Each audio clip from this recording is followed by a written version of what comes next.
Hello and welcome back to my channel. আজকে বানাচ্ছি হচ্ছে কি পটলের ভর্তা। তো তার জন্য পটলগুলোকে এরকম আমি কেটে নিচ্ছি, আর সাইড দিয়ে এরকম আমি দুবারে চেঁচে নিচ্ছি। মাঝখান দিয়ে চিড়ে ওর যে সিডসগুলো থাকে সেগুলোকে স্কুপ আউট আমি করে দিই। আপনারা চাইলে রাখতেও পারেন, সেটা আপনাদের ব্যক্তিগত ব্যাপার, কিন্তু মুখের মধ্যে লাগতে থাকে সেই জন্যই আমি এগুলোকে সরিয়ে নিই। আর তাছাড়া এমনিও ডক্টরসরা বলে যে কোনো জিনিসেরই সিডস ইনটেক করা ঠিক না।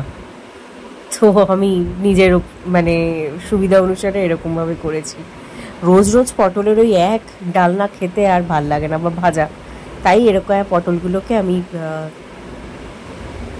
ভর্তা বানাবো। আর সত্যি বলছি, খেয়ে না তুমি এক হাতা ধরো বাটা নিলে বা ভর্তাটা নিলে, তার সাথে এক প্লেট ভাত নিমেষে নেমে যাবে। সত্যি বলছি, ট্রাই করে দেখো, ইজিলি বানানো যায়। তো এইভাবে পটলগুলো ধুয়ে কেটে সব করলাম। এবারে একটু রসুন আর একটা পেঁয়াজ লাগবে, কারণ পটল আমি খুবই সামান্য নিয়েছি। রসুনের পরিমাণটা একটুখানি বেশি নেব। তো রসুনগুলোকে আমি এইভাবে ছুলছি। তুমি চাইলে এরকম মাথাটাকে কেটে ইজিলি ছুলে নিতে পারো, দেখতে পারবে। দেখো আমি কিভাবে করছি, চেষ্টা করেছি দেখানোর। আর আমি সত্যি বলছি, এই পটল ভর্তা শুনেছি আমি খাওয়ার আসরের চ্যানেলে। তো উনি খুব এরকম মমিতা দিয়ে এরকম খান। তো আমার দেখে ইন্টারেস্টিং লেগেছিল, তাই ভাবলাম যে চলো তোমাদের সঙ্গে আমি শেয়ার করি এবং নিজেও খাবো। তো এটা আমার সেকেন্ড দিন ছিল। এবার আমি রসুনগুলোকে যখন ছুলে নিয়েছি, রাফলি চপ করে নিচ্ছি। তার কারণটা আমি বলবো পরে। এবার পেঁয়াজটাকেও রাফলি একটা চপ করে নেবো, কিন্তু একটু ছোটো ছোটোই চপ করবো, যাতে মিক্সারে দিলে খুব তাড়াতাড়ি ওগুলো গ্রাইন্ড হয়ে যায়। তো তোমরা কি কখনো এরকম খেয়ে দেখেছো? তো তোমরা যারা অলরেডি খেয়ে দেখেছো তারা কি মশলা দাও জানিও। আমি একটু কালিজিরা ফোড়ন দেব, একটা টমেটো দেব, আর পেঁয়াজ রসুন তো দেখতেই পাচ্ছ। এগুলোকে একটু তেলের মধ্যে সাঁতলাবো পটল সমেত। আমি এইভাবে করব, তোমরা দেখে নাও। এইভাবে আমি পেঁয়াজগুলোকে রাফলি কেটে নিচ্ছি, খুবই রাফলি, যত কম কাটা যায়, কিন্তু কাটতে হবে। তো এবার এখানে আমি তেল নিয়ে নিলাম, খুবই সামান্য, বেশি দেব না। তার মধ্যে একটু কালিজিরা ফোড়ন। এবার খানিকক্ষণের মধ্যেই রসুনগুলো দিয়ে দিচ্ছি। সিজল হওয়ার সাথে সাথে একটু নাড়িয়ে নেব। হালকা ব্রাউনচে কালারটা যেই আসবে, তখনই আমরা দিয়ে দেবো হচ্ছে গিয়ে তোমার পেঁয়াজটা।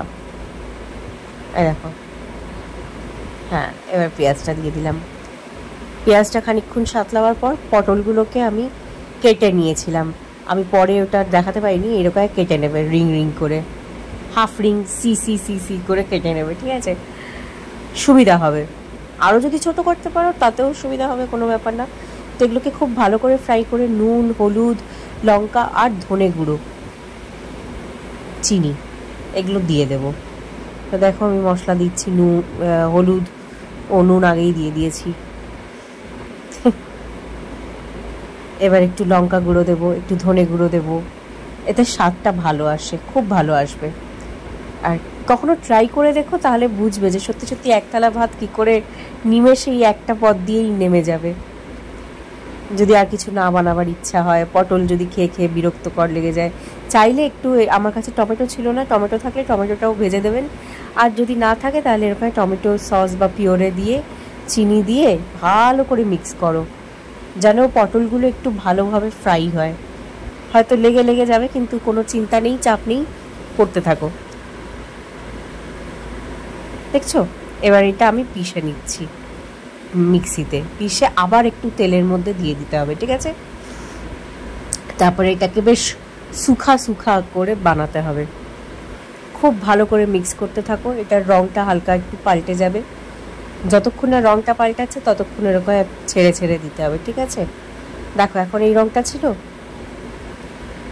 একটু পরে রঙটা একটু গাঢ় হয়ে যাবে, বুঝতেই পারবে। রান্নাটা হতে টোটাল যদি বলো তাহলে 30 মিনিটস, জোগাড় যন্ত্র করে 1 ঘন্টার মধ্যে হয়ে যাবে। তো বেশি চাপের ব্যাপারই না। আর যত কম হবে তত তাড়াতাড়ি হয়ে যাবে, এটাও আছে। তো আমি মিক্সির থেকে পুরো বাটাটাকে এখানে নিয়ে নিচ্ছি, সব কোনা কোনা। তো এরকম করতে করতে করতে করতে দেখো রঙটা পাল্টেও গেল, শুকনো শুকনো হয়ে গেল। যেই জল ভাবটা কেটে যাবে তখনই সরিয়ে নিতে হবে, ঠিক আছে? দেখো একদম গরম গরম, তাই জন্য স্টিম ভাবটায় তোমরা দেখছো। আর কড়াইয়ে যতটা লেগে যাচ্ছে সব কটাকে আমরা উঠিয়ে নেব।